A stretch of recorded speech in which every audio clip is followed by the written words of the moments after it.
I want to thank Brand Innovators and Paramount for hosting. I'm Mike Finnerty. I lead U.S. solutions for TransUnion, and essentially we help brands, agencies, and platforms with audience activation, identity resolution, and measurement. I'm joined here with Jessica from Truff and Chris from Marriott. I'll give them a quick second to introduce themselves, and then we can jump into our topics.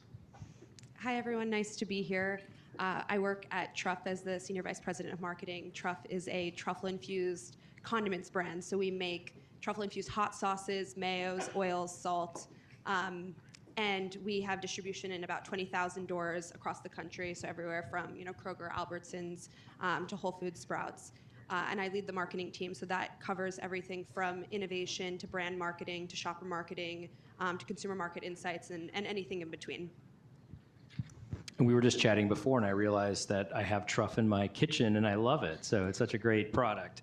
My name's Chris Norton. I lead Marriott International's global personalization, marketing capabilities, marketing operations team. And as of 6 months ago, I launched the hotel industry's first media network, commerce media network, and Riot Media. Riot is the second half of Marriott's name, if you're wondering about the name. And Chris, I'll give you a plug. I'm a diehard Marriott fan, so. Thank you. Yeah, you're What's welcome. your level? Something platinum. Nice. Which probably means I haven't traveled enough this year. So really quickly, the broad agenda here is to really talk about what I think is a paradox that most brands and marketers are dealing with, which is how to balance short-term performance-based media and long-term brand-building media. We tend to think at TransUnion of brand marketing really as not driving sales necessarily today, but driving sales in the future and ultimately building in long-term momentum and growth for the brand. And so we're going to talk about generally how to kind of key brands within the US think about that in terms of their daily planning and their executions. And then what frameworks do we see working, not working, both in terms of measuring how brand marketing ultimately drives the business, and then ultimately how do you gain confidence and alignment in those investments up to the C-suite who are ultimately determining and setting those overall budget levels. So with that, first question over to Jessica, how do you think about the balance of your marketing investments in terms of what's geared to drive sales today, tomorrow, next week, versus how do you make sure the Truff brand is something that is building organic momentum, years out into the future?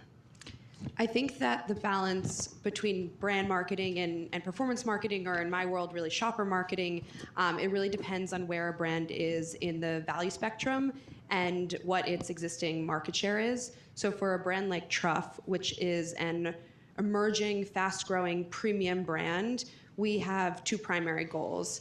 Our first primary goal is to maintain a very strong and distinctive brand identity. And then our second of our two primary goals is to drive retail velocity. And so we want to do both those things with a cohesive creative strategy where every piece of creative that we put out into the world, whether it's on our organic social or it's a in-store signage, looks and feels like the brand. And when we think about that first goal, that requires creative investment. So that's things like packaging, organic social, PR, influencer, that keep the brand top of mind, memorable, distinctive.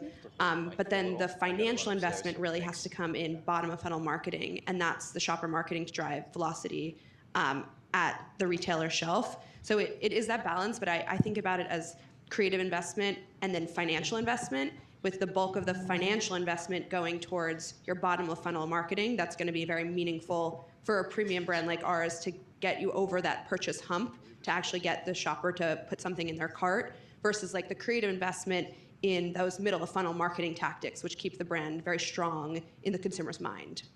Got it. And you mentioned creative as something that has a pretty big impact just in terms of both your effectiveness and efficiency in the moment in those more transactional in-shopping opportunities, as well as essentially aligning your brand and having people connect with essentially what it's bringing to the table. Chris, as someone who's really spearheading a network that has a ton of very rich data, my own data sitting in that database somewhere, how do you work with brands to unlock the scale and the effectiveness of personalization that a commerce media network can bring to bear? And do you think that skews more towards brand building or more towards performance? Well, it's an interesting question, and Marriott defines itself as a brand company. We actually don't own hardly any of our hotels. We have hotel owners that we manage and franchise with. And our product is really our 35 plus brands, and Marriott Bonvoy, our loyalty program, which is a bit of an umbrella brand that connects all of those brands together. And my peers spend a lot of time in understanding how customers connect to what brands. And my role in personalization is to really use data to help customers find the right brand fit for the unique experience that they're pursuing, whether that's an outdoor experience with our new outdoor collection or luxury seekers who want to stay at a Ritz-Carlton. The brand is our product.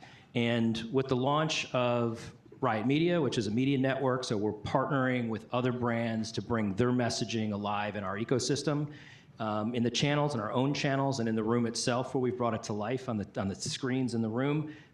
We care very much how those brands come to life with our brand.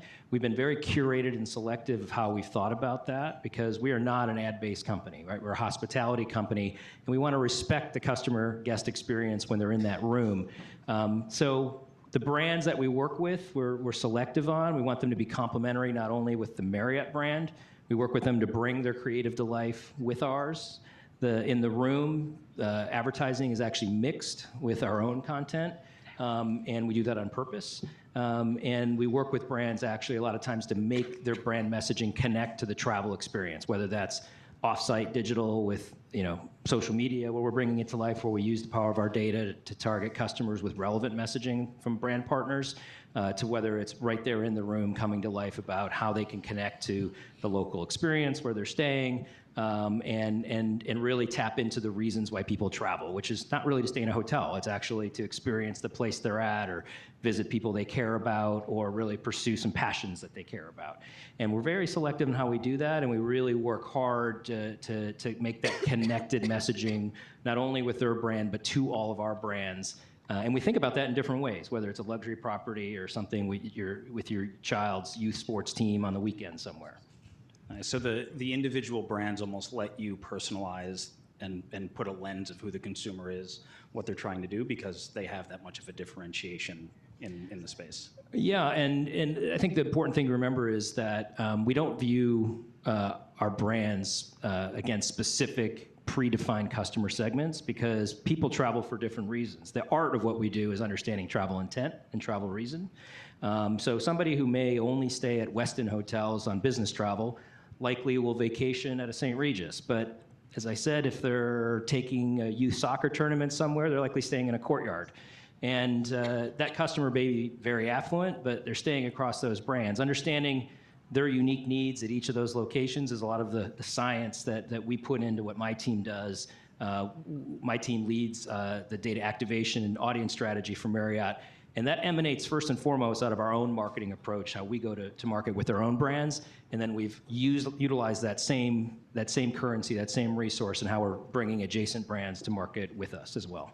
Got it. And you mentioned passion, which I think is important. And this might be boring, but it's one of my passions, and that's marketing measurement. And so I think one of every CMO's favorite question to answer these days is, great, we invested in brand. Did it work, right? Did it work, and then how much did it actually drive my business? So this question can go to both, but really, how do you think about measuring back the performance of marketing, whether it's short-term focused or long-term focused, and does that help? How have you seen that either work or not work when bringing it up to the CFO, the C-suite for either reconciliation or recommendations on changes on go-forward budget levels? Yeah, it's an important balancing act, I think. And as a brand lifestyle company, it's in our DNA to value brands. So there's not quite the competition of put it all in demand gen versus brand building. But we reoriented ourselves 5 years ago when we launched Marriott Bonvoy, our loyalty program. It brought together Marriott's old loyalty program, Starwood Hotels loyalty program, SPG, which we had acquired, and Ritz-Carlton's loyalty program, which was separate as well, into one new program called Marriott Bonvoy. And we, at that time, also appointed our first ever chief customer officer, who's my boss, who's here, not in this room, but here today. And we don't have a CMO. And really, we decided at the same time that we were going to put customer at the center. And I think the way you're describing longer-term metric views of things like lifetime value, et cetera, is this, it's two sides of the same coin, and we put customer at the center of everything we're doing, to how we execute marketing in a very audience-driven approach, highly fueled by what we know about customers to be relevant and respectful to them and the messaging we're bringing to life.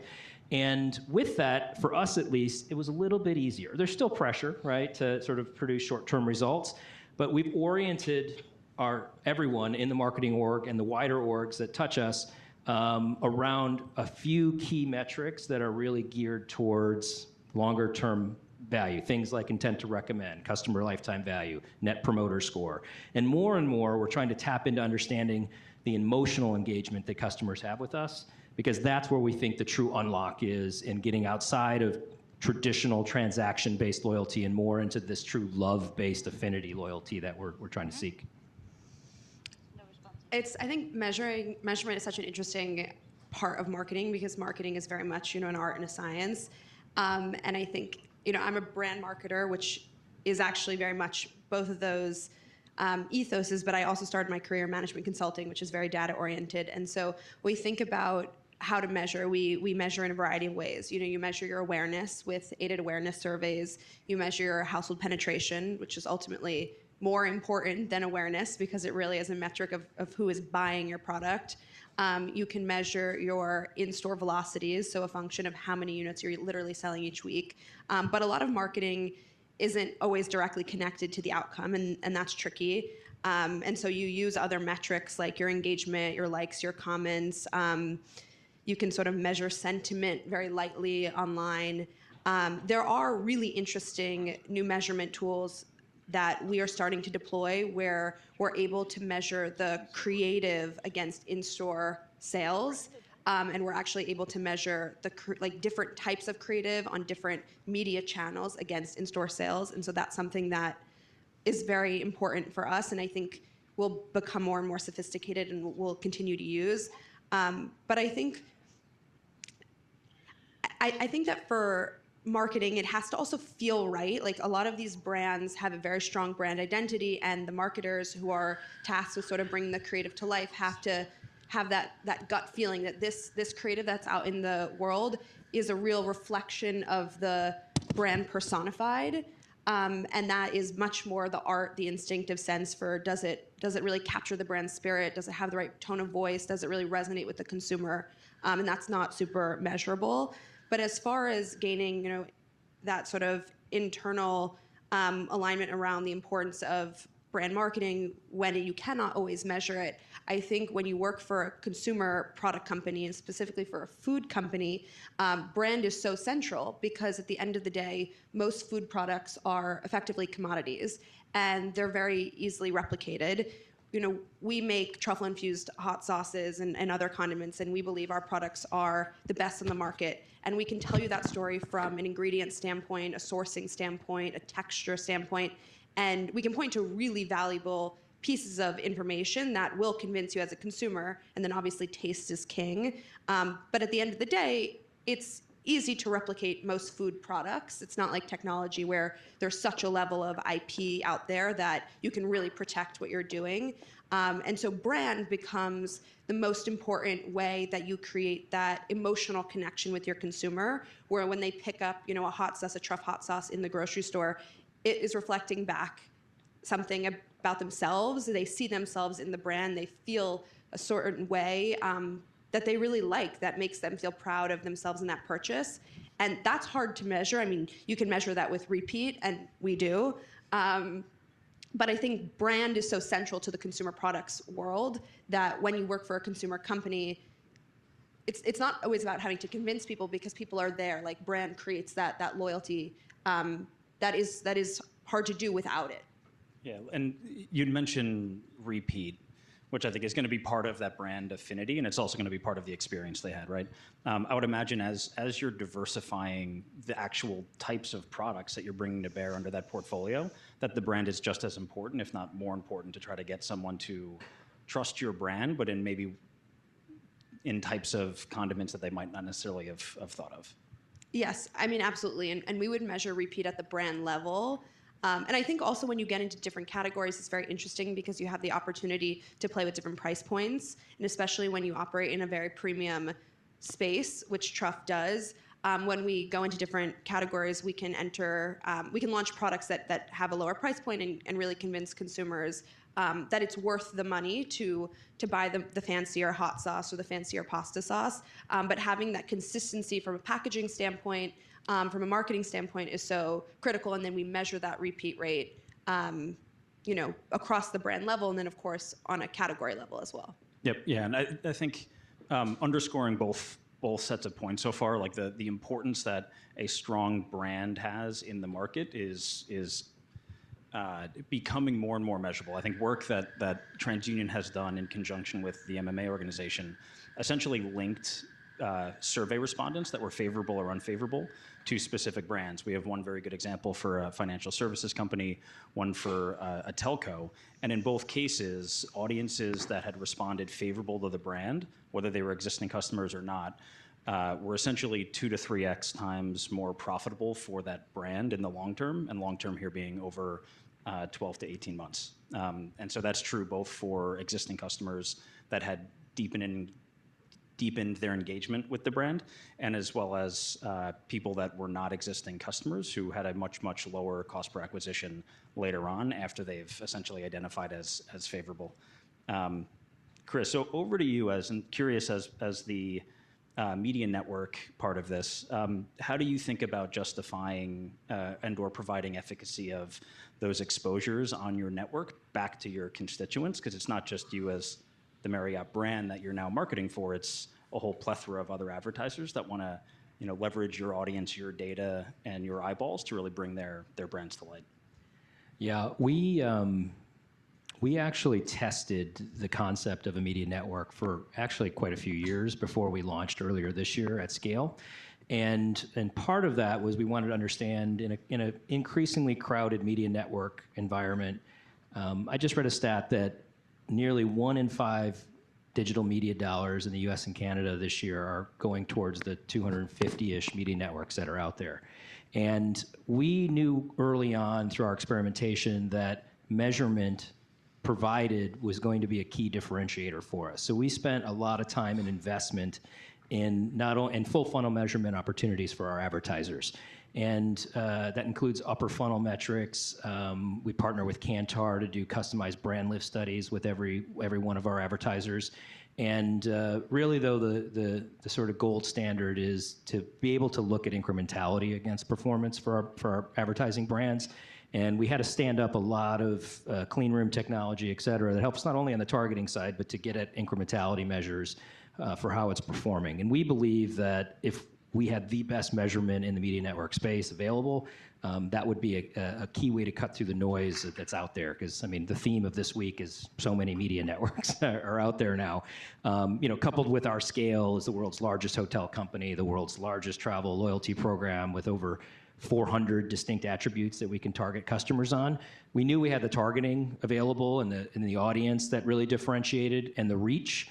We have over 1 million rooms just in the US and Canada, and that gives us a reach that's greater than a top 10 cable/broadcast TV network, right? So the reach was there, but to prove it, we had to really invest heavily in measurement, and that's, I know, a theme of this panel, but as marketers, I think we all know that to really cut through the noise and get access and the trust of brand partners to spend their marketing dollars with you, you have to prove that it works. And so up front, that was a key lesson in learning, and I think that's why we're so fast out of the gate right now, is we're able to provide that.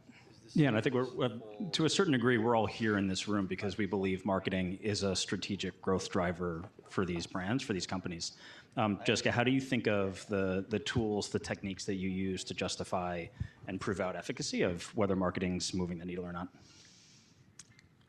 I mean, for me, ultimately, I'm very sales oriented. So I think that if our velocity numbers are improving, then marketing played a role in that. And that maybe is extremely directly with our shopper marketing tactics. So I can do a targeted digital coupon, or I could do sponsored search, or I can do any number of the different shopper marketing tactics at different retailers, and then I can look at the velocities, in the month before and after, and measure quite directly the impact on sales. I think from a brand marketing standpoint, it's obviously a little bit more difficult, And it takes a long time with awareness marketing. I did a campaign earlier this year in March and April to support our Starbucks partnership. And it was this amazing opportunity because we were in 10,000 Starbucks all across the country, where with the purchase of any Starbucks food item, hot food item, you could get a packet of Truff hot sauce for free. It was an amazing partnership opportunity for us. We actually are doing the partnership again, so still time if you want to go to the Starbucks and try Truff for free. It's through early November. We did a whole paid media campaign on top of that because it's such a perfect opportunity. There's so much trial, we can drive awareness. And I think our results are very good, but the awareness, the aided awareness, which is one of the things we can use to measure it, it takes so long to really see the impact of paid media campaigns. And there has to be a little bit of like a hand holding together to sort of say like the creative was great, the initial metrics are positive, we layer on top shopper marketing so that people are seeing the message out on their computer screens or their televisions. And then when they go to stores, there's shopper marketing to support it. And that also certainly helps create the kind of lift that helps you tell a story. But from a measurement standpoint, awareness, household penetration, it can take a year to really see the impact. First, it can take the agencies you're partnering with quite a long time to get the results back to you. So it takes time in that respect, but then it just takes a long time. And I think there's a little bit of like, as I said, hand holding together, because we all know that the storytelling does make a very big difference. And it's, paid media is one of the most effective ways to reach new consumers who are not yet aware of your brand. So it's employing a lot of different measurement tools at the same time as sort of like continuing to put great content out there in a targeted way. And how do you manage your stakeholders through that journey, right? That's not a hold on, you'll see the numbers next week. That can't be easy. What have you found has worked for you and worked for your organization to essentially get everybody aligned and bought into the fact that, yes, this is worth doing, yes, this is going to have an impact, and yes, it's going to take a decent amount of time for us to see like the full breadth of the results? I think that at the beginning of the year, the whole leadership team needs to really be aligned on the goals for the business. And if the goals for the business involve increasing your household penetration to consumers who are not yet aware of your brand, the only way you can really do that is by speaking to consumers who are not yet aware of your brand, which means sort of paid media activities and other sort of top of funnel activities. And that you have to communicate the time it takes to get the results from that activity. But marketing, it's fairly structured. So if you want to reach new consumers, you have to speak to new consumers, which means only a small percentage of them are going to convert at a certain time. If you believe that there's a universe of consumers who are already aware of your brand, but they're not yet converting because there are other barriers in place. For example, for a premium brand, it's often price. Then you have to work on your bottom of funnel activities, and then the measurement is a lot more quick. And then, of course, there are consumers in your pipeline, and you want to speak to them on a continuous basis because you want them to come back. And so that's your middle of funnel activities, and you can measure those activities indirectly with repeat rate, and then directly sometimes with some of the other metrics I mentioned earlier, like engagement and open rates and click-through rates and things like that. But I think it's really about working with the CEO of the company and the head of sales and the head of finance to sort of say like, this is our existing market penetration. These are our goals. Of our growth goals to reach new consumers, we're going to have to spend X, and we'll potentially see a conversion of Y. And then to reach consumers who are already aware of our brand but who are not purchasing as much as they could be or should be, or we're hoping they would, there are different tactics. And so if everyone's aligned on the same goals and there's clear communication around how you're going to spend the money across those different activities, then I think everyone's working together for the same goal. We're all trying to have a great, strong brand and really grow sales. So it's align on the objectives up front, engage the stakeholders early, and then it's just based on the complexity that you outlined, it's a very multifaceted approach to KPIs and ultimately success. Chris, I'll just add to that because it was, this type of conversation with senior leadership we were having 3-4 years ago, and the give me sales now ethos versus building customers was a debate we were having. I would say what finally, to answer sort of one part of your question, what really started to drive the organization in unison was a bunch of experimentation and testing that proved it worked. And we took the time again to do a lot of that, to back up the logic. I remember when I'm actually on my second stint at Marriott. I came back 4 years ago, and the first thing I was asked to lead was this global personalization endeavor. And the case around personalization was, does it really matter? Does it pay? It took a lot of work and experimentation to prove to our senior leadership that it was worth the investment. It was worth understanding our customers at a deeper level, and that's not easy, right? We can all buy data, but really understanding, engaging with customers where they trust you to give you a lot of that information, which is the most powerful. Zero-party data is the most powerful data you can get. We had to prove it worked, and once we were able to do that, the stars started to align. And we also like that experimentation ethos is something that we like to say. I'm sure many companies have something similar, but we like to say, let's fail fast. So we want to embolden people to experiment, even if it doesn't work, because we learn from that as well. And there was a lot of space created to do that. And now we really have the momentum to sort of to manage the funnel in the way you're talking about as well, very holistically, and understanding that your demand gen dollars work far more efficiently when the upper funnel is humming along as well, building those brand identities and the connection to consumers. All right, Chris, we'll stay with you, and we have a few minutes left, and then maybe we'll have some time for Q&A. Prediction time. What do you think is something that's going to profoundly shape the future of how brands look at upper funnel brand building investment, and how they're going to be thinking of that in years to come?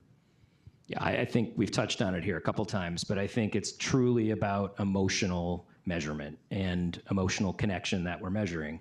And all of us have, the marquee case studies from the last 40 years about brands that have achieved that, the Nikes, the Apples, et cetera. And at the end of the day, those connections are foundationally achieved through emotional connection. And I think we at Marriott are blessed in that we have a product, travel, which is something that is near the top of everyone's list of things to do. When you think about bucket list items, I dare to say travel is probably on almost everybody's. And because of that, we have this great opportunity to connect emotionally with them. The problem is that there's an onslaught of data and signals that have to be understood and cut through for us to be relevant. We're at 35 brands now with over 9,000 hotels, in 85 countries. How do we connect? How do we not overwhelm our customers, with all of that choice? And that's really where understanding them on a personal level and then trying to gain their belief that we will help navigate that journey with them, and connect them to the things that they care about. And that's where that cycle of them entrusting us with information we feed back. It's also why we're very protective about how we've brought Riot Media to life, that it's additive to that, not detracting. And so we don't want to sort of spoil the momentum we've had in building that. Got it. So emotional connection. Yeah. Jessica, over to you. I mean, I love the point about emotional connection, and I think at the end of the day, that's really the power of brands, is creating loyalty, creating that emotional connection. And I think both of us are lucky to work in fields where, whether it's travel or food, people very much connect on an emotional level to both of these products and services. I think that what's interesting is we're seeing more of the science allowing us to measure the art. I mentioned earlier that we're starting to be able to measure different creative against in-store sales, which is something that we weren't able to do, 5 years ago or 10 years ago. And it's really interesting. I think the data is still a little fuzzier, right? Because it's only a subset of the consumers that you target who are then able to be tracked in store. And so I imagine that technology is going to get more and more sophisticated. And I think that will be really interesting because it will allow us to, from a quantitative standpoint, even further validate the importance of storytelling and the right story and really bringing a brand to life in a way that makes that brand sing. So that's something I'm excited to see continue to evolve and to use that at Truff. Got it. So the science measuring the art. Awesome. Well, seeing as we only have 10 seconds left, unfortunately, that means there's no time for Q&A, but I appreciate everyone's attention. And thank you, Jessica and Chris, for joining me. Thanks for having us. Thank you.